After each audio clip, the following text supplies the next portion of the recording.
ఎగువన మహారాష్ట్రలో కురుస్తున్న వర్షాలకు ప్రాణహిత నది ఉధృతంగా ప్రవహిస్తోంది. మంచిర్యాల జిల్లాలో గోదావరికి భారీ వరద వస్తోంది. నది నీటి మట్టం క్రమంగా పెరుగుతుంది. గోదావరి ఉధృతిపై ఆరా తీశారు మంత్రి వివేక్ వెంకటస్వామి.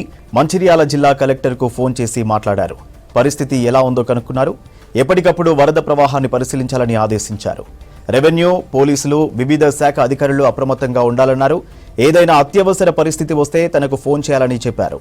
ప్రజలు చెరువులు, కుంటల దగ్గరికి, నది పరిసరాలకు వెళ్లొద్దని సూచించారు మంత్రి వివేక్.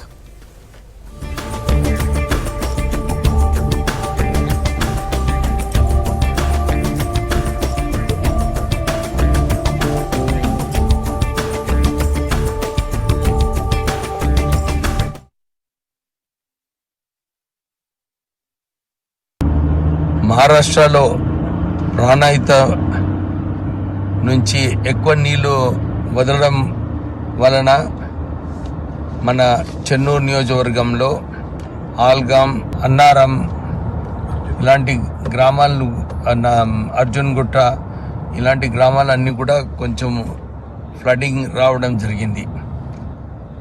కలెక్టర్ గారితో మాట్లాడడం జరిగింది. వారు అన్నారు రేపటి వరకు వాటర్ లెవెల్స్ తక్కువయ్యే అవకాశాలు ఉన్నాయి. అందరు కూడా భయపడేది అవసరం లేదు. అక్కడ గవర్నమెంట్ ఆఫీషియల్స్ అందరు కూడా సరిగా పనిచేస్తున్నారు. మీకేమన్నా కష్టం ఉంటే హెల్ప్ లైన్ కోసం కూడా ఒక టెలిఫోన్ నంబర్ స్టార్ట్ చేయడం జరిగింది.